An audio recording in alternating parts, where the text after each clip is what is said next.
I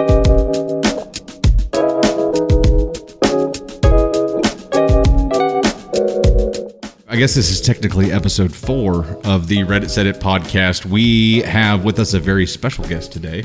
We have Steve Neuman, who is, we in the agency refer to him as like the male version of Mo, who was in the first 3 episodes of the podcast. Anytime we have an on-camera need for a very handsome, very well-spoken dude, Steve's our guy. So Steve, thank you. Thank you for having me. I'm so excited to do this. You were a natural choice. You were as soon as we talked about having a dude on the podcast, everyone said Steve. Oh, shucks. Thank you. Oh, shucks, he says. Shucks. He's a shy feller. Oh, shucks. He's just a super shy feller. Very, very smart, very, very funny dude who does great on camera stuff. So it was just a natural choice to have you on here, and we greatly appreciate it, sir. Well, thank you. I'm looking forward to I'm looking forward to professionally assessing if somebody's an asshole. Yeah. So I never would have thought that the gig I would have ended up in, that I would have really excelling in, was assholery. Like, yeah, I'm a professional assholer now. This just bumped to the top of my career choices. Yeah, I mean, on the resume, really think about where like an asshole evaluator really would turn up there. I think that sounds like something else. That's a probably different job. A lot of school for that. Yeah. So you put that on your resume, and somebody's like, "Are you a doctor? Or do you do like colonoscopies for a living?" Like, no, I'm a doctor of sorts. That's right. We don't deal with physical assholes. Thank you very much. We deal with what's the word I'm looking for? Psychological assholes. Yeah, figurative assholes. Figurative assholes. Figurative. That's right. Okay, so here's how this goes. We have a few Am I the Asshole posts we're going to read. I'll read through them, and then we'll discuss if we think that they're the asshole or not. What I like to do is also take a look at what are the potential paths of solutions, if there are any there, and try to kind of help the OP, which means original poster, see the path to success here. Also see any dangers that lie ahead for them. Not that they're ever going to see this or hear this, but just in case. We want to try to be as helpful as we can. Right. We're doing a public service. That's right. We're doing God's work. God's work here. Are we just go in and out of British accents the whole time? Yeah. All right. I've always admired that about you. You can flow in and out of accents all you want. So the audience here is quite used to me using a Moira accent. I don't know if you've seen any of that. What's Moira? Moira Rose from Schitt's Creek. Oh, I've watched a couple episodes, but I've never deep dove. So good. I know I need to. I will. So the acting is just so on point. I've always loved you do that, like when we're shooting a lot too. You'll just dip into an accent. I don't control it. It seems completely involuntary, and I love that about you. I think it's indicative of multiple personalities. Moira is your other personality. She's one of them. That's good. Let's meet them all. I don't think we want to meet them all. Huh? There's a really pissed off Russian in there that comes out sometimes when shit hits the fan, and nobody wants him to show up here. There's many assholes here coming out. Okay, here we go. Am I the asshole for asking, not insisting, that my boyfriend switch meals with me when I don't like what I've ordered at a restaurant? Using a throwaway account, since I'm a founder and moderator of my city's subreddit, and my boyfriend could easily see this. I've been friends with my boyfriend for years, actually together for about 3 months now. He's the sweetest guy, and I know he's been seriously hurt in the past, and I'm so happy we're finally clicking after being flirt buddies since MS. We are 25 now. Whenever we go out to eat, he always orders the most basic thing. 99% of the time it's a cheeseburger plain, ketchup on the side with honey mustard to dip his fries. He actually loves exotic food, but he says that menus and making choices stresses him out, so he doesn't want to put thought into it. I love trying exotic things, and to me, that's the reason to go out to eat. To me, it's so exciting. My issue is things always look and sound better than they turn out, and I decide that I actually just want a burger. So usually, I'll ask him if he'll switch with me, and he always does and never complains. Most of the time, he even says how good his food was. To me, it's a win for both of us. It gets him out of his comfort zone, and we don't waste food. Last night, we both had to work really late, so we met up at a sports bar. They were having a calamari special, which sounded really good. Ooh, that does sound good. We should do that. He ordered a cheeseburger as usual. I just wasn't feeling the calamari when it came out, so I asked if he'd switch with me. He said no. I asked him why not, and said I didn't want it to go to waste. He said, then you shouldn't have ordered it. I was like, excuse me? He then went into a tirade and said I treat him like a garbage disposal. He's a grown man. I'm being immature. Don't pin my crap on him, etc. I said it sounded like that was a rehearsed speech. He said maybe it was, since I insist on stealing his food every time we go somewhere. Joey doesn't share food! I started crying, and he said, don't start that bullshit with me. Here, have both meals. And he got up and walked out. He has not called or texted me, and it's 6 a.m., and I honestly thought he would call to apologize by now. I called my sister and near quote, you're an asshole for waking me up at 5:30, and he's going to see you as asking as insisting. That's really crappy of you to put that pressure on him. And she basically hung up. Since she said it, am I the asshole? Okay, we have to discuss what we've read so far before we go into the update. What are your thoughts, Steve? I'm trying to keep an open mind about this, but I think we can pretty definitively say she is the asshole. I mean, like, I'm open to further discussion, but like, I think it's pretty well settled. She's an asshole. It sure seems like it. Now, there are a couple of things that I think are worth noting. Number one, he orders food like a toddler. But she knows that and takes advantage of it. That's true. Now, okay, she knows that and takes advantage of that, but let's flip the script for a second. He knows that she's going to order something exotic and switch with him. That's nothing new. That's been a repeated, that's a pattern. So they both have a pattern that they both accepted. He orders boring shit because he's afraid. She orders exotic shit and most of the time swaps with him. Until now, hasn't said anything. But do you think he really likes the exotic shit, or do you think she just assumes he likes the exotic shit because he's always agreeable?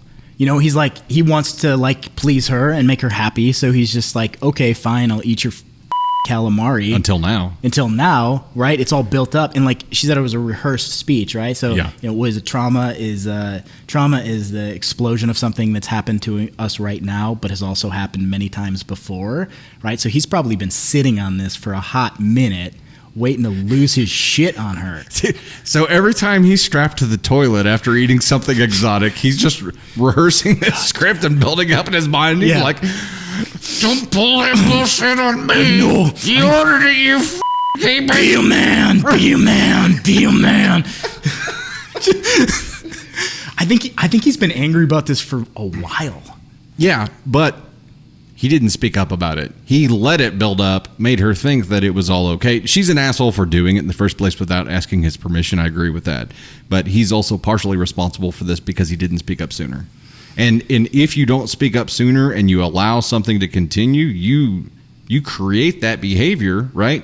Right. He allowed it, so he created that behavior, and then it happened enough to become a pattern, and then he spoke up about it. So if you don't speak up about something up front, you kind of lose the ability to get uber pissed off all at once. I feel like he had the right here to be like, no, you know what? We've done enough of this, and no mas. I will not have your calamari. And please don't do this shit ever again. But instead, he unloaded. He was literally fed up. Or not. Yeah, or not. He just wanted his goddamn cheeseburger. It's been 6 months and he hasn't had a goddamn cheeseburger because he always gets stolen from him. His favorite food, and she just assumes it's because he's a toddler. Oh, okay. I think you make a good point. All right. So is she the asshole? Yes. But also, he's kind of the asshole here too, right? They both have to take ownership of their part in this, and he's not speaking up in the relationship. Correct. Saying what he needs. And she's assuming that everything's all good. You know what really gets me, like, take this one step further of her kind of being an asshole, is she made a call out kind of at the beginning about him being, what did she say, like being taken advantage of or hurt or traumatized or something like that, like a whole bunch of different times? Let's see it. But he's the sweetest guy, and I know he's been seriously hurt in the past. Okay. He's been seriously hurt in the past, so I'm happy we're finally clicking. I think we can assume that part of that means that if he allowed himself to get hurt, then he was probably either too giving or allowed too much to happen. And so So it's not that we can't assume it's the same situation, but a similar pattern. Right. And I think what gets me about that is she's recognizing that he's really sweet and has been really hurt in the past, which makes me think she's almost taking advantage of him a little bit, and his naivety, his kindness, his people-pleasing tendencies, his tendency to fawn, right? And give in to her needs. And so she has some level of awareness of that damage, and yet she's still, instead of advocating for him and helping him speak up and make choices to try new exotic things, she's almost like forcing him to comply, and then also like forcing him to, like, you know what I mean? Like, he's forcing him to comply and then like taking advantage of it and like pushing him into the situation, which is like a double whammy. Right. That sucks. But she also thought she was helping him, at least according to her post here. Yeah, that's like she said it's a win-win. That's like a Thanos kind of thing. That's right. Like, that's true. Just kill half of them, right? Like, get the calamari. You should be grateful. Yeah, you should be grateful. I've saved humanity. That's right. Okay, so I feel like it's kind of a 60-40 split right now. Maybe 70-30. She's 70% the asshole. He's 30% the asshole. Right, yeah. I would say. She's the dirtier part of the asshole. If he goes to therapy, I'll knock him down to 25%. Agreed. If he starts ordering something other than freaking plain cheeseburgers. Yeah, that's weird. You think he gets condiments on it? Just on the side. On the side. Yeah. I mean, I get it. Yeah, ordering things can be stressful, and you go with what's safe. But I mean, if that's what he really wanted to do and not take the exotic food, he should have spoken up about it earlier. Do we need to reach a final conclusion? Not yet, because we have an update to read. Oh, there's I think more. let's read the update. There's more. Okay. So here we go. Here's the update. Edited to add. Well, he called and didn't even let me get a word in. He said he needs a break, and that if he hasn't been happy in the first 3 months, then the relationship isn't for him. I guess you all are proved correct, and I'm the asshole, and now single asshole. So on the original Reddit post, I guess they came to the conclusion that she was the asshole for doing this, and now he's legitimately fed up. Yeah, he gone. He's gone. I think he's been probably upset for a while. Kind of like, I think this reinforces that. I'm kind of proud of him here for standing up for himself. I think, but it's too late. It's too late. I think, but I do think he has to own that he didn't handle it well, and hopefully he grows from that experience. But right. I think he's right. If he's not happy in the first 3 months of the relationship, he's probably not going to be happy. But he's also not saying what he needs, which still makes him an asshole. Agreed. Or at least he's not aware of that he needs to do that. He obviously needs some practice enforcing boundaries, and this was a good test run. But the thing with enforcing functional boundaries is that you enforce them and the relationship continues. Right. It evolves from right. that. You would enforce a boundary that people can work with and that you can work with. You don't just sever everything. Severing isn't a boundary. That's giving up. Yep. And I think, good for him for standing up for himself. Finally, he did it way too late. Well, he had to get to this like tipping point where he's so upset about it that he can't even keep his shit together. He's just like, it's gone from being a nuisance to being contempt. Right. You know? And like at that point, it is kind of hard to come back from. But he's going to do this over and over again. And honestly, like unless one of them disrupts their cycle, like she's going to do it over and over again too. Like unless she's aware of that in a relationship, she's just going to keep taking advantage of the same type of people. Hopefully this has been the disruption and the pattern for them. Yeah. Hopefully they're seeing this video right now. We're talking to you. That's right. Time to change. Listen, okay? Calamari girl and cheeseburger boy. Yeah. It's like a comic book I don't want to read. From the makers of Aqua Teen Hunger Force. Cheeseburger boy and calamari girl. Calamari girl. Do the bluey octopus. Okay, so the shit part here is that, number one, the more I think about him ordering very basic food, maybe that could be a behavioral thing. He could be on the spectrum. It could be like a crippling anxiety thing. We don't know what causes him to do that. But if he feels strongly about it enough to end a relationship over. So she thought she was helping him. Turns out she wasn't. He should have spoke up early.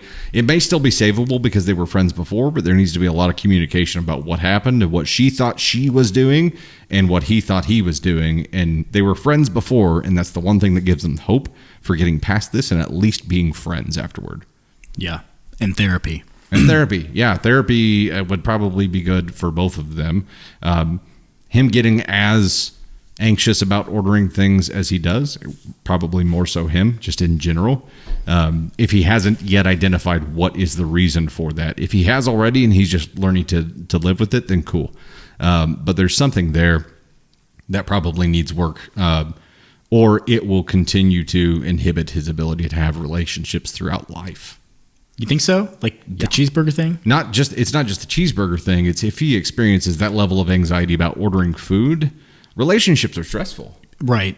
And you have to make choices that are stressful in relationships. Okay. All right. I'm gonna devil's advocate on this guy here really quick. So I think like what if she's blowing that out of proportion? What if the guy is just likes cheeseburgers and that's comfortable and safe for him? Like I have plenty of like slightly neurotic things that I could probably spend some time working through in therapy, but they're just like things that I think are generally harmless. They may point to a larger issue, but like the thing in itself, if it's like, okay, I have to do enough complicated things in my life. Maybe I just want the ease of just ordering a cheeseburger and not having to think about that. And I'm perfectly happy with the cheeseburger, right? It's entirely possible. It's totally speculative. Sorry.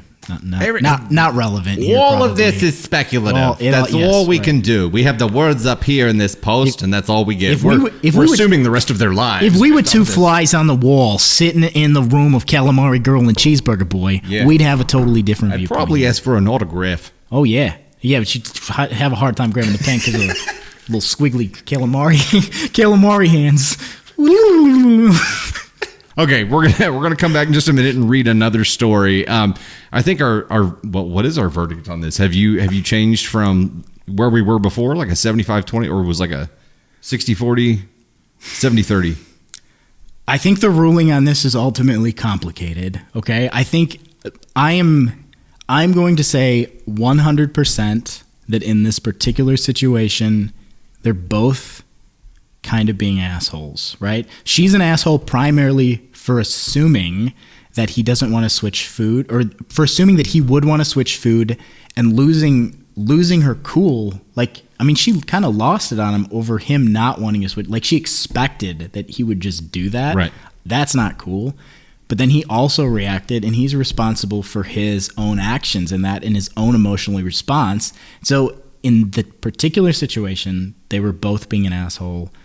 I think they both need to evaluate like how they approach a situation like that in a relationship, because that will continue to be a pattern and a problem for them for the duration of their lives.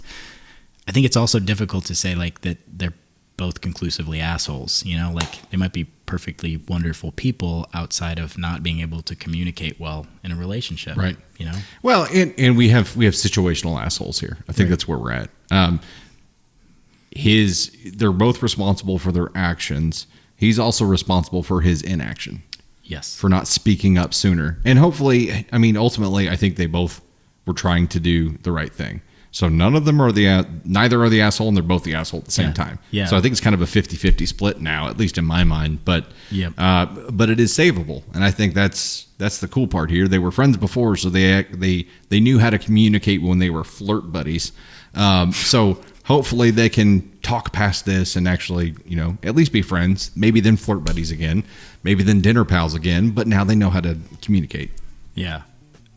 Cool. All right. I think we've solved this for them. We did. You're We solved welcome. it. Hey. Boy, that's Inspector Gadget. If you guys get married, you have to invite us to the wedding. Yeah. Yeah? I'm Okay. down. All right. Okay. Dusty Thunder, and I need a nickname. You got to be like Stevey, Dusty Thunder and Stevey. Stevie Wonder. It rhymes. That name's already taken. I like it. No, I like it. I think it's great. I Dusty see what Thunder you and did Stevie there. Wonder here. Here, we'll be right back.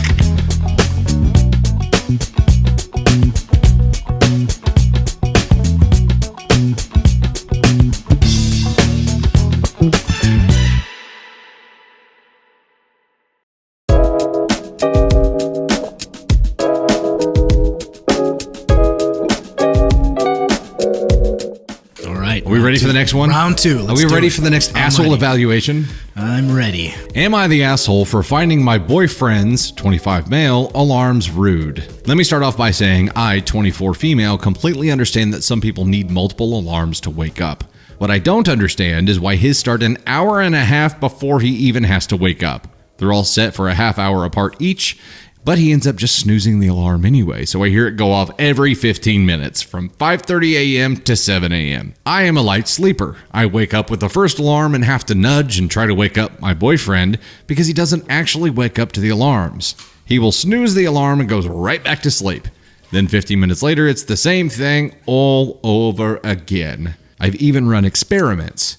If I ignore the alarms and don't wake him up, he sleeps through them all and ends up late anyway. This morning, I couldn't go back to sleep after hearing the alarms at 5:30, 5:45, and 6 a.m. I got up and decided to start my day. As I exited the bedroom, I muttered something about how his alarms are rude. Boyfriend asked if I thought he was asleep, and I told him either way, the thought remains. He got up and has been getting ready for the day in silent anger since. Oh, so this was like what she posted, like she just like this just happened and she walked straight to the computer and posted this on Reddit. Like they haven't even had like hours to like communicate and calm down from this. It was like the heat of the moment. They could probably, it's probably not the right time to have the conversation. Probably not. If this was a jury selection, I would have to dismiss myself right now, probably. Would you? Yeah, probably. Wait a second.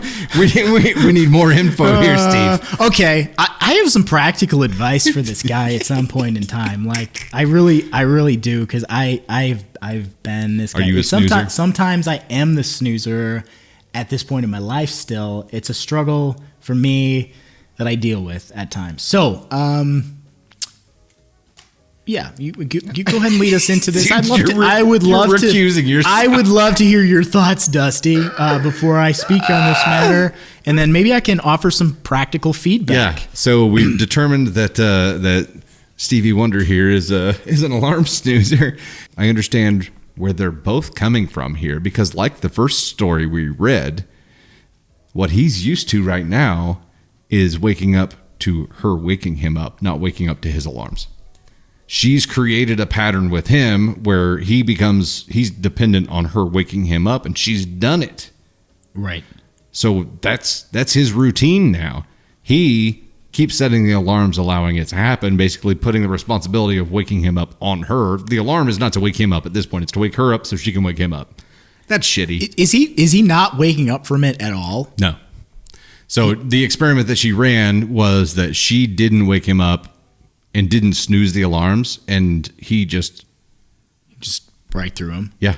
Well, this guy needs to get another alarm clock from one of those ones that screams at you. Yeah. Or one of the ones, or just assuming that you're using your phone as an alarm, set it on the other side of the room so you have to physically get up and walk over there.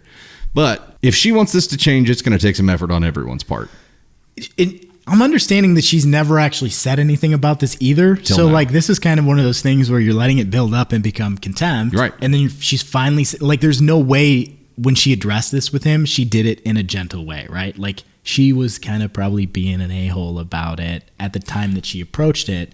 Although, well, she didn't even approach it. She walked by and muttered something under her breath. Right. The passive aggressive approach. Yes. Right? Let me leave a passive-aggressive Post-it note on your phone. Yes, right. Oh, it'd be really nice if these dishes cleaned themselves, like, I love how you put your laundry by the hamper all the time. What's the point of this alarm? Yeah, what's the point of it? She needed to say something probably sooner than the moment where she, like, ran to the computer to defend herself. That's probably the weird part for me, is that, she's not confrontational. I semi-disagree with that statement, because I think passive-aggressive people are still confrontational. Just not in a confrontational way. They do it in a cowardly way. Right. Yes. It's still confrontational. Yeah, exactly. It's still a confrontation. You're creating more of a back-end scheming build-up to it. And this is part of the evidence for that. Instead of, walking in there and having the conversation, she spilled her guts on Reddit to ask a bunch of other people if she was, what's the word I'm looking for? Asshole. An asshole. If she was an asshole. If she was an asshole, It's on your shirt, I think. Oh, there it is. Right there. Oh, asshole on your shirt. I got you.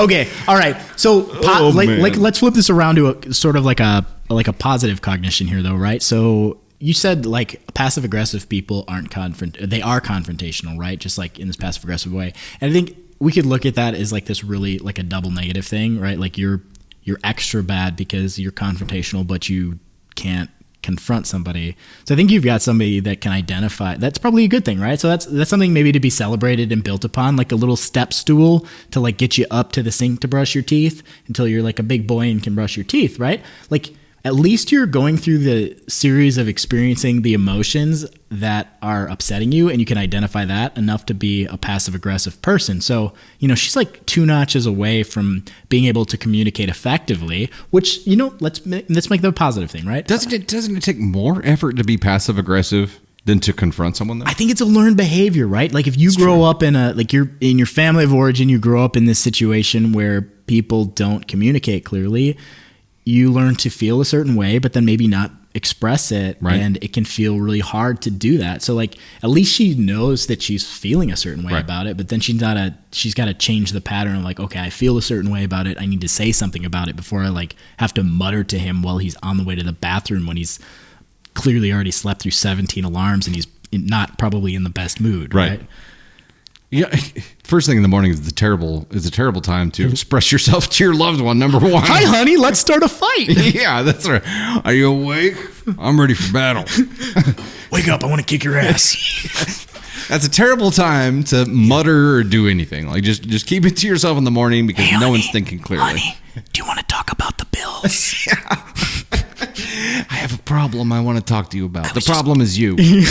I was just going through our Amazon account and I noticed some very disturbing things. It's a difficult situation because he's been conditioned into it. She's been conditioned into being passive aggressive, as you say. She is communicating her feelings. She's just communicating it in the wrong direction. She's communicating her feelings and explaining herself to Reddit instead of her loved one. Whenever that she's got to learn how to have that conversation. And if she had told him all of it, they probably would have reached some kind of solution. Maybe wait 15 minutes because he just woke up and he's trying to scramble and get ready. Or maybe wait till this evening. Maybe we need to go into his corner for a minute and like break down his perspective. Sure. Right? Okay. So you said you used to be that way. Tell me about that. As a single dude, yeah. Okay. Why were you that way? Do you know? Like, can you identify that? I was probably just exhausted. Right. Like, it's just like, I was hungover. Man. Well, I've been in the position where I had to start like putting an alarm on the other side of the room. So it actually started waking me up. Like those, you have to have some self-ownership in you have to own your own actions, right? We've talked about that before. So he is responsible for waking himself up. However, he hasn't had to face that responsibility yet because she's been waking him up for him. So I understand where he's coming from. And ultimately here, I think it's just a matter of like he got used to something because it was just happening that way. I don't think he's choosing to sleep through alarms. He snoozes them. So he's got to be responsible enough to put it on the other side of the room, or she needs to put that alarm on the other side of the room for him to break that behavior. Right. I think he's got some behavioral challenges here probably. Cause like, I think when you were doing that, so where I was kind of going with that, did you ever do that and then have like the best day? Ever sleep through? Yeah, like you're snoozing your alarm like 15 times. No, because it's like you somewhere in your brain, you had a goal. Like you knew you wanted to get up. You went to bed and you were ambitious and you're like, I'm going to get up at 6 a.m. today. I'm going to crush this day. And started with failure. Yeah, and yes, immediately you failed like 6 times in a row. And so then you feel like a piece of shit, right? And so then you're like snoozing your alarm. And like by the 5th one, you're like, screw it. I'm a piece of shit. Like, I'm never gonna get up today. Well, yeah, nobody needs me. I'm worthless. I can't even wake up to an alarm. So from a functional, like practical standpoint, this guy probably needs some tools to be able to like, cause he's probably not living like, not to be cliche, but his best life here, right? He's probably like living in a lot of shame and self-abuse. And he's probably struggling with, honestly, he's probably got some like ADHD or something, right? Like something that's prohibiting him from being able to kick his executive function into full gear. And then there's this like boatloads of shame that like, and I can relate to that on a personal level, right? So like I've been this guy. Sometimes I still am this guy, like on my not best days, right? And I think that there's just so much shame in that, in and feeling like, okay, I have goals, I'm ambitious, but today I don't feel like I'm worthy. And I think that can be a really challenging place to be. And I know for me, I was pretty late in life when I was diagnosed with ADHD, and like I never really grew up in a place where we talk about things and like we identify our problems and then work towards resolving them. You just shoved them deep down and pretended they didn't We're from the exist. Midwest. We shove them under the rug, okay? That's right. We don't have depression here, okay? You're fine. Suck Here, it up, boy. Have a biscuit. Oh, Right. Oh, okay. Well, a little ranch to drown away my tears. But like, so I had internalized so much of that shame. And like, for me, finding out, like, finally being told, like, oh yeah, you know what? You're right. You do have ADHD. That was like super validating for me, where it was like, oh, these are challenges for a lot of, it's not just me that feels this way, right? There's a reason for things. Yes. I don't think this dude just wants to snooze his alarm 6 times every day. He probably freaking hates himself for it. Right? There's a reason. There is a reason for it. There is a reason for it. But he's got to get to a point where he does something about it. He's got to fix it. And choosing to put that off on her is a very shitty thing to do. So we have another 50-50 asshole situation here, man. I think people are just complicated. I don't think anybody's being an asshole on purpose here. I think he's being an asshole for not being more considerate of her feelings. And she's being an asshole for not expressing that this is something that doesn't feel good for her. And like, on some level, she has to know that this is not something he's doing, like setting out to hurt her. Right. Right. Like on some, she can't possibly think like he's just doing this because he like hates me. He just wants my day to suck. Well, so he's like, he says it 6 times just to piss me off. He's not doing that. And she probably doesn't think that, or she probably would have left him already. Right.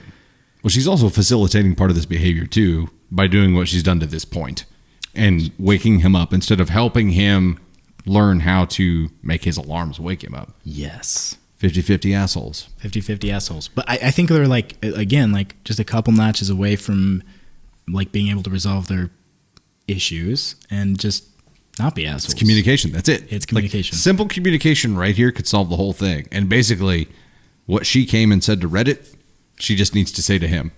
And he needs to be willing to solve the problem. That's it.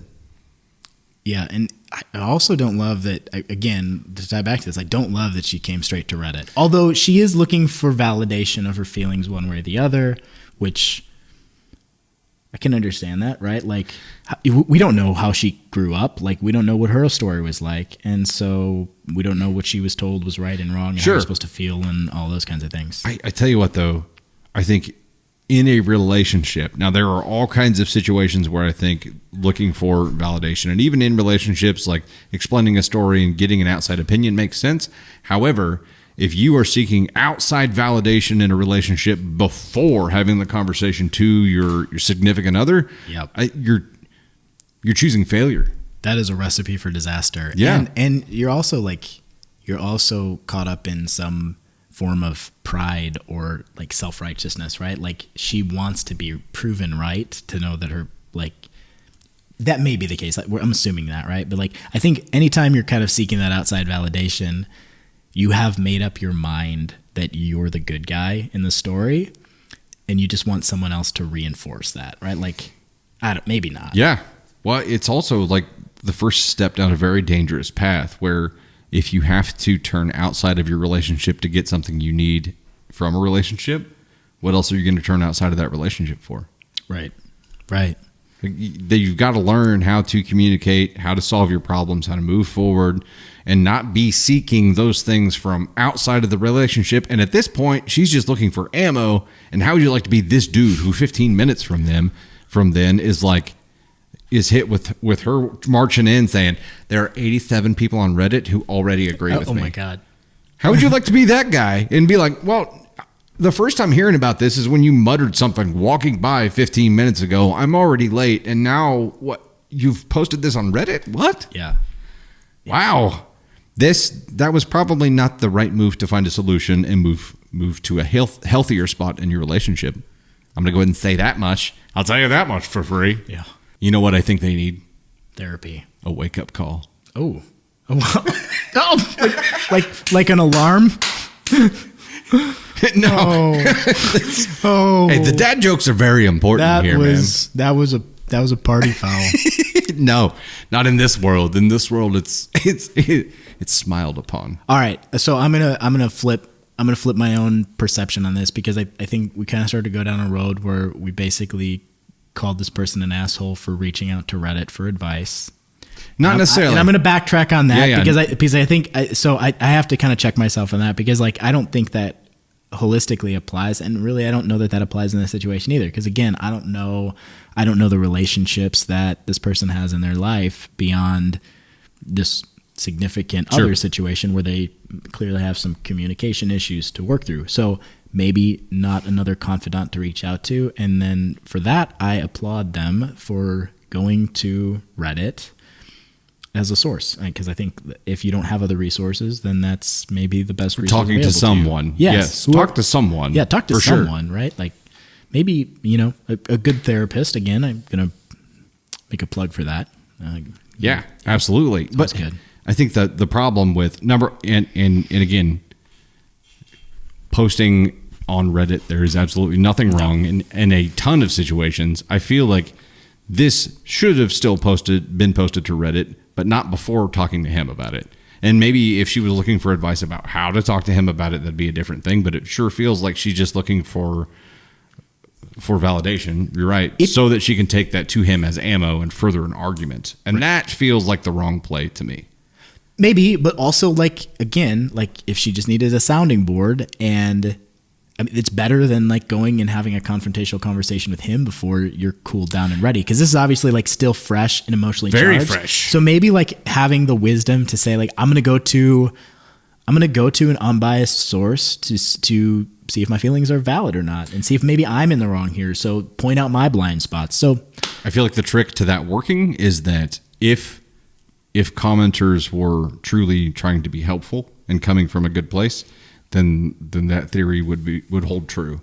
I think the danger is that you don't know that the person who's commenting isn't just trying to see your world burn down, right? Right. They're not vested in that. They have no skin in the game when it comes to that, so it's a lot easier. And it's really easy for us to throw out ideas and recommendations and call people an asshole because we're not bought into that relationship either. But I feel like if passing advice to her that she's actually going to take an act on, she has to be careful to make sure that aligns with whatever her goal is here. And I guess that's it. We don't know what her goal is. We don't know if it's to further an argument or to solve the problem. If it's to solve the problem, great. You did the right thing. Go communicate now. If it was just to gain ammo for an argument, then it ain't the right thing. Yeah.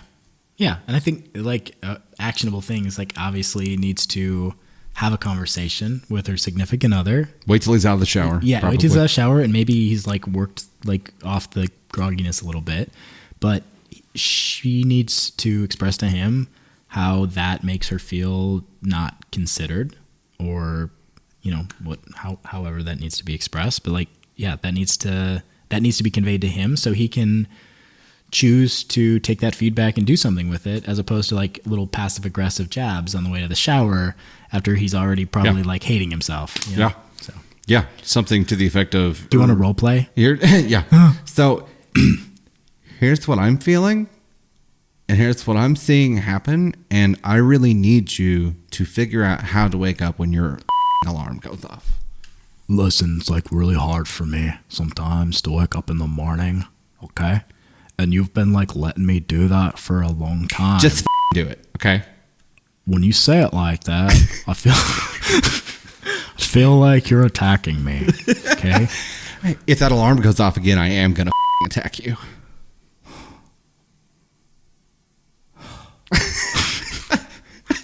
You already failed 3 times this morning when your alarm went off and you didn't get up. Don't fail again. You want to go to Red Lobster? Right. They're having a special on calamari. Calamari special and cheeseburgers. Oh man! So this is another situation where it's legit just communication, and everyone's the asshole and no one's the asshole at the same time. They just need to learn how to communicate with each other. I would issue caution to her when getting advice from complete strangers. Like us. Yeah. Dusty Thunder and Stevie Wonder. Don't take anything we say seriously. Not therapists at large. Not helpful. Not helpful. Not helpful. Sorry. We're just funny. I heard something really insightful one time. I'm going to share this because I think this is cool. I heard from a therapist. When you're having a conversation with someone where you're confronting something like this, be really careful of not making you statements, right? So like for me to say like, you keep doing this thing, right? But instead like make it about how it made you feel. It can really change the dynamic of how the confrontation comes across. So if I was like, you keep licking that microphone like you want to get up in my business, right? As opposed to like, when you lick that microphone like that, you make me feel spicy. Right? Like that's a much less confrontational or much less aggressive way of saying that. Yeah, you know? absolutely. And it takes it away from like me accusing you of the thing to me just saying like, hey, this is how I felt in that situation. And then if you care about me, you can choose to do what you want to do with that. And if you don't care about me, then like you can go to hell, you bitch. There's those yous. You.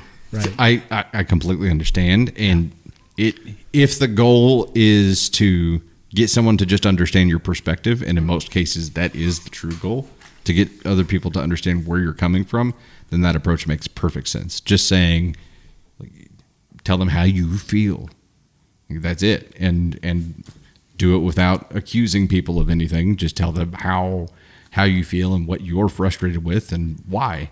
And, he should do the same. And if they both did that, if instead of coming to the computer and tippity-tapping this post on here or phone or whatever, and talking to him, they probably could have gotten past this quickly.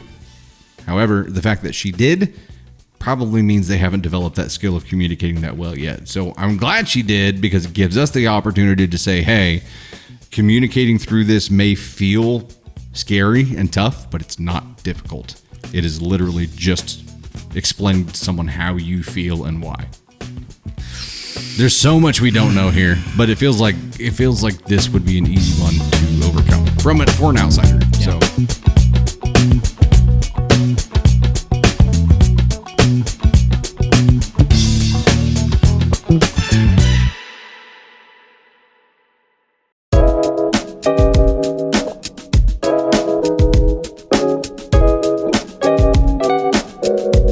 Hi, my name's Bruce.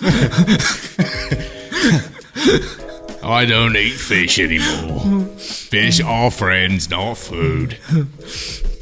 Was that your voiceover? In the movie? In the actual film? 100%. 100%. I mean, I would have been like 10 years old at the time. But yes. Okay. I don't know. Was that Finding Nemo? I don't even know. Were you were 10 years old when Finding Nemo came out? No, we got to figure out. When did Finding Nemo come out? Finding Nemo. It had to be pretty old because I feel like Ellen DeGeneres still had free time. I don't think she does 2003. Okay, I wasn't 10. I was oh dear God, I was 21. Oh shoot, I was 10. I was 10. Were you really? I was no. Yes. No, I wasn't. I was 15 and bad at math. Clearly that changed. All right, here we go. Okay. Am I the asshole for not going to my sister's birthday party because she refused to apologize for ruining my reputation? That sounds heavy. I need a lot more details. Yes. Just based on that statement right there, what do you think? It's a strong opener, but I'm leaning towards she's an asshole, Jerry. I'm leaning toward not an asshole because a reputation is a very important thing. I think it's weird that she's like, how old is her sister? Like, there's a lot more context that needs to be had here. Is her sister 8? I feel like this might be a story about the Kardashians. Yeah. My sister is like, she ruined my reputation. She said I got butt cheek implants, and that's not true. She cost me like 30,000 Insta followers. Okay, here we go. I, female 28, have a younger sister, Jody, female 23. Okay. Not the Kardashians. So Jody is a single mom. She has a daughter, female 6. I frequently help her out by picking up my niece from school and babysitting for a few hours for free so that Jody can work.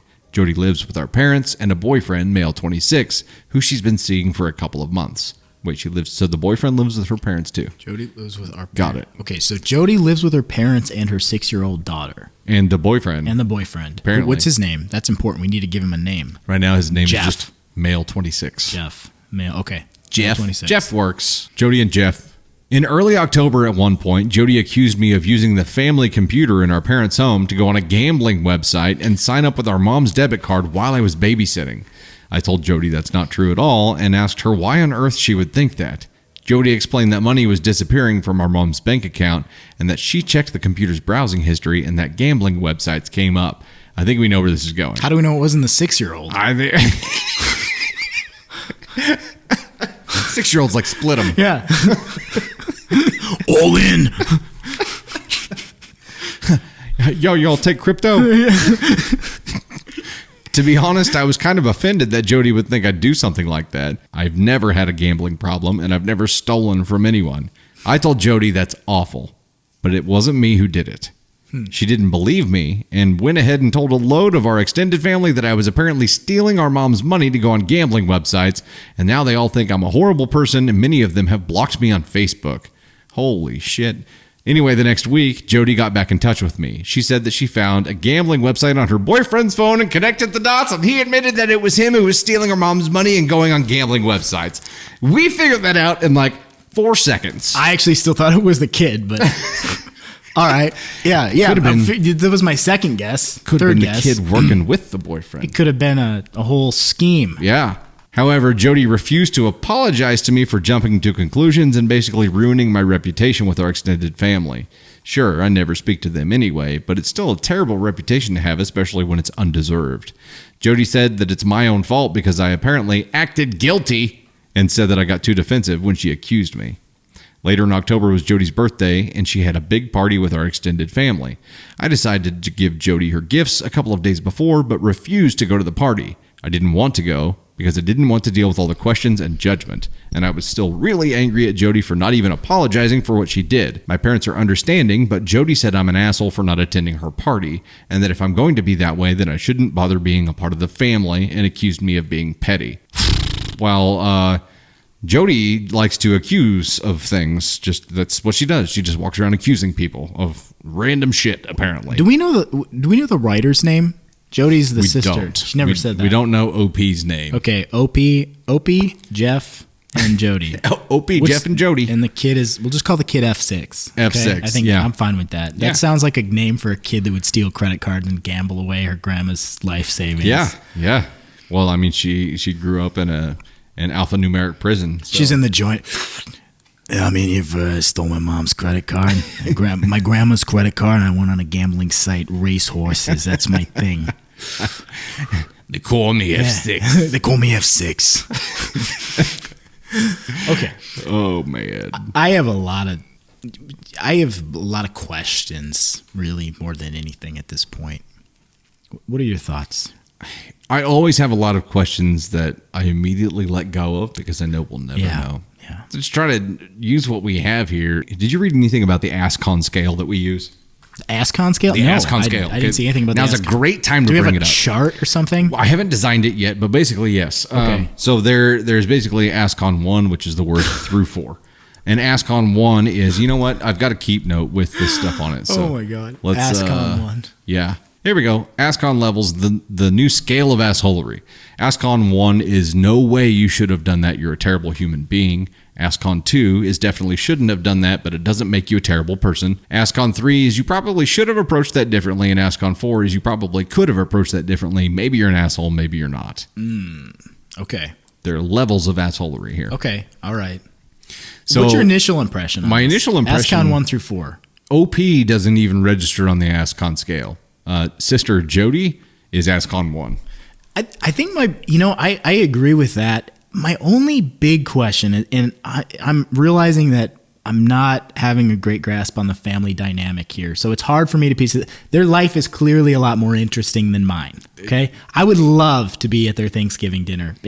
Oh my God! If this was you, please invite me. I will buy the plane ticket. As long as you didn't have to be involved in the drama, Right? Just as an observer, Yeah. sure. if anyone tells extended family who someone's not close with, and we don't even know if Jody, the sister, was close with them or if she just wanted to spray shit just to spray shit. The extended family should not have believed it. Whatever she said was convincing enough. But number one, how big of a dumbass do you have to be not to at least consider that it could have been the boyfriend first?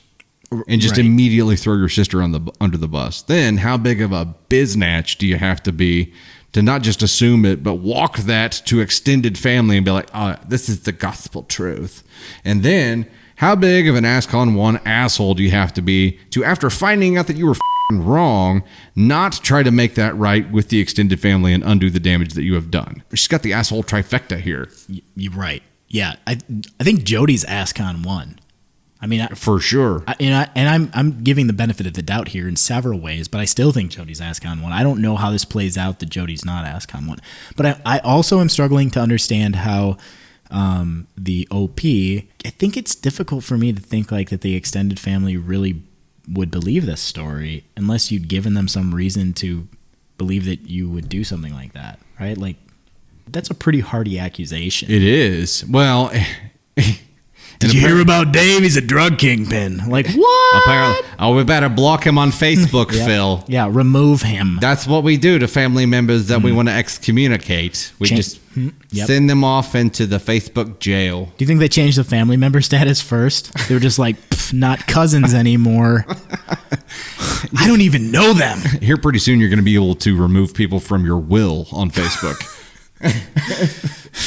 You're in court and they're like, we're looking at the state of Gerald B. Billingsley. It appears that you were not listed as family, so court has decided that you were not entitled to the estate. But I don't have a Facebook. Okay. See yourself out. Bailiff? So the parents are a big question mark here, because if Jody became convinced of that, surely she told the parents as well. We don't know how the parents reacted. We don't know if they then had an issue with OP, right? Who was their daughter. Okay, that's a great point. So why would mom not intervene on this, right? So like if you're okay, all right. So maybe your sibling would do this to you, but your sibling goes to your mom and is like, "Yo, Dusty Thunder stole your credit card and has been racing horses online, spent all your money." Your mom would be like, well, yeah, Dusty probably do that. But like in general, I don't know. I think it's hard to think. I think I want to give the OP the benefit of the doubt here, but I have some concerns about these accusations sticking. Someone lit the torch and grabbed the pitchforks to hand out to the extended family member to lead that rebellion, right? Party favor pitchforks. It could have been Jody, or it could have been mom. Because OP never mentions how the parents reacted to that happening. She brings the parents, so she mentions the parents in the beginning, says that they got stolen from, doesn't mention them until sister has found out it was the boyfriend, and there's the whole party thing, and the parents said that she was justified for not going and for being angry. That's all we know about them. We don't know how they reacted. So we don't know if mom is like, oh, OP stole from us. Spread it through the family and tell them to start blocking on Facebook now. We don't know how she reacted at all. And apparently it wasn't in a bad way, because if it wasn't a bad way, I feel like OP would have mentioned it, right? So mom and dad are just kind of Switzerland and everything. And here's something that may provide further evidence in that direction. Jody, her daughter, and her boyfriend were living there. If they are pushovers and having that boyfriend live there who ended up stealing from them, then they're probably pushovers in a lot of things. So they probably didn't have a strong opinion. So I think that means that if she didn't have a strong opinion, she probably didn't light the torch. They just with the extended family. Roll with it. They're just like crucifying. Yeah, they're like, oh, that sucks. And then they're like, oh, it was actually the boyfriend. And they're like, oh, that's good. It sucks. Well, you made the point earlier on that, like, how did we not suspect the boyfriend immediately, right? He is the obvious choice. He's living there. Right. First, I mean, so many reasons. Like, he's probably the obvious choice even if he doesn't live there, right? Like, who's most likely to have been who's Colonel Mustard in the library with a candlestick? It's the boyfriend, probably. We don't know him. Every time. We dislike him. He's bad. But I think, like, there's so little credibility to it being the OP I just don't understand how, with all those factors stacked in her favor, like the extended family believed that story enough to just be like, oh my God, you stole your mother's money? You criminal. She's at it again. Block her again, Jerry. Classic Opie. Doot, doot, doot, doot, doot, doot, doot, doot, You're doot, right. doot, And doot. there also wasn't a lot of effort on OP's part to clear her name, right? She was just pissed that Jody didn't do it. Yeah. Yeah, like and that makes me, I don't know. I want to give you, OP, I want to give you the benefit of the doubt so much, but I have concerns that this story caught legs so easily and that you didn't take more drastic measures to defend yourself. That, I don't know. Even now, she could have said, I'm demanding that Jody walk this back to everyone that she told, including the extended family members. But she didn't demand that from her. She just is pissed and didn't go to the party. If we could put OP in a little concrete room, serve her a cold cup of coffee, and shine a light in her face and do good cop, bad cop, I would feel a lot more confident about our final conclusion. Yeah. So we basically don't have a final conclusion. I mean, there are too many unknowns for us to say. I think we can go with that. Jody is definitely an ASCON 1 asshole. That's like the stinkiest, most freaking hemorrhoid-riddled asshole you could be. And we don't know about OP because there are some things that just don't line up about the story to this point. I think even if facts of the story are being represented with some liberties, I think we still can pretty well conclude that Jody is at least ASCON 2. Probably ASCON 1. I would almost want to think like OP has removed herself from the family a little bit, and maybe that was like a conscious, healthy choice for her because, you know, we have a lot of pressure. Like society puts a lot of pressure on people to be a part of your like biological family, whether or not that's good for you, right? And maybe even more so like in the Midwest, like, oh, you take care of your parents and like please them and honor their will and all of that. And like, I get it. Like I have kids and I sure hope they love me someday, but I hope it's by their own volition. I mean, my kids love me now, but I hope they continue to love me as they grow older. Someday they'll love me if I just give them enough charms, blow pops. They'll finally love me. Someday they'll understand why I am the way I am. I think my kids love me. I hope they love me. But I hope they continue to love me as adults, and I hope that's by their own volition. But like, we do have a lot of societal pressure to be a part of like our nuclear family, whether or not it's a healthy dynamic or not. And I think that creates a lot of confusion and complicated feelings for people. And we put a lot of pressure on people to do those things. So maybe OP has sort of chosen to remove herself from this family to an extent. And so maybe she is sort of the black sheep. Maybe she's questioning some of these unhealthy patterns within the family. Because again, like a family that suddenly believes that somebody that's part of the family stole a credit card and gambled away grandma's life savings has some big concerns for me. That's a believable story. Right. So I don't know what kind of family dynamic this is, but I would have so many questions that if you accused my cousin of doing that, I would be like, I would not be inclined to immediately crucify them. Right. But OP in all of this never fought for herself. That's the concerning part. Like, number one, the extended family just accepted that it was the gospel truth without verifying it with her and just acted on it. But she didn't fight for it either. She's just like, what the fuck ever. Well, and maybe that's a whole other good point here is that maybe don't let this bother you. I mean, and because if OP truly is innocent in this, right? And you can self-reflect and reach the conclusion that you really haven't done anything to have these people in your life believe that you're capable of this. If you've not given them a reason, if you're really honest with yourself and you've not given them a reason to think that, then you probably just need to evaluate, why do you care what these people think, and why do you have them in your life? Because I think like that's something that I think everybody needs permission, and that is that your well-being is your priority, right? And independent of any societal pressures, sometimes we have to make hard choices to remove ourselves from relationships and situations that are not good for us. And maybe in this situation, like as hard as it would be and as much grief that comes along with this, maybe the OP just needs to make the decision to say like, I don't need to be a part of this drama. I don't need this in my life.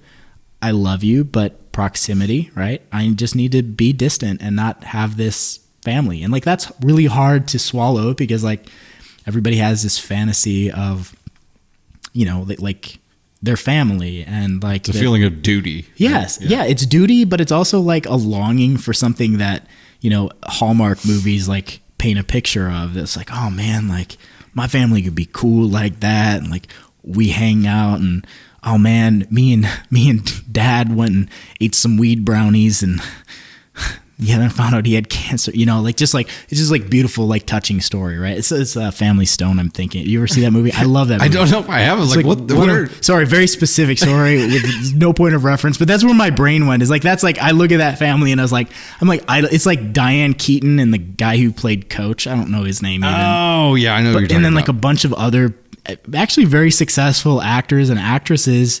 It's just this really like heartwarming story of like this very strained family dynamic, but like just intertwined with like a lot of love. So like, I think we put those sorts of stories on pedestals and like we wish our own families could be that. Yeah. And more often than not, our families aren't that. They're not supportive. They're not encouraging. They're not what we long for. Sometimes you just have to make a decision to let that go and grieve it and like stop giving a shit what your family thinks about you. If your family is so inclined to believe that you would do that, and you know, if you like introspectively look at yourself and you know you're not a piece of shit, then you need to like get your family out of your life and like go find people that support you and encourage you and actually want to think the best of you, because these people aren't doing you a damn bit of good. You have the right to choose your own tribe. Yes. And your tribe doesn't have to be your family. No.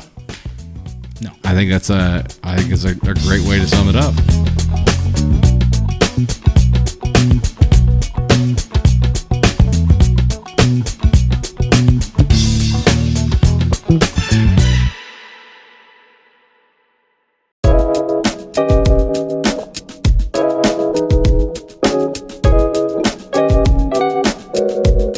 What makes someone an asshole in your book? How do they earn that title for you? Leaving carts at a parking lot. I don't know why, but I feel very strongly about it.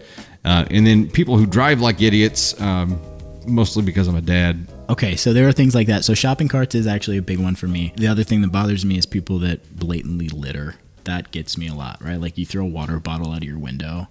I almost beat up an old man once for doing that. Those kind of things, like this little disregard for other people at minor conveniences for yourself, bother me a lot. If you know better and you don't choose to do better, then you're an asshole. For you watching this, what is your auto trigger? Like what when you see someone do it, or what when it happens to you is that this person is an immediate asshole thing? Like no questions asked, no, let me clarify it to them first to make sure they know they're being the asshole before I call them the asshole. What is the, you did this, you're an asshole for you? Ooh, I got another one. I got one too. We're sitting here thinking like, oh yeah, I got more. The ones that really get me. I'm like, I got one. What is yours? You go first. Go first. No, please. Oh, okay. You are the guest here. When people, when you're in a restaurant and you have a server and people treat that person like a server, right? Like they treat that person like they are less than them. Like this kind of stuff. You can tell a lot about a person, and I'm going to say this, you can tell a lot about a kid by how their parents behave in the parent pickup and drop off line. You ever at the grocery store and you come across like ice cream on the chip shelf or something where somebody has taken cold food? That one gets me. Yeah. That's general laziness, right? If I saw someone do that, I'd probably hit them. Okay, so we need you to tell us what makes someone an asshole for you. And if there are 97 things that make someone an asshole for you, list them out. Let's go ahead and get the party started here. It's an asshole party. Separately, because if you list them all in one, I won't read them. And I don't know if that makes you the asshole or me the asshole, but I don't have the attention span to read them. We've gone through 3 Am I the Asshole stories, and we've done this little discussion here. And that wraps us up for this podcast. So, Stevie Wonder. Dusty Dude, Thunder. Thanks so much. Thanks. Not good at technical stuff. You gave the mic a high five, too. It's okay. High five. Good yeah, job. It did a good job. Good work. We'll give that one a high five, too. We really appreciate you coming on and talking about assholes with us. Thank you. Actually having some really deep conversations here. I have never turned down once in my life an opportunity to just talk about assholes. I love it. Thank you for this. As long as I'm not the asshole being discussed, I'm game. I've never seen you be an asshole.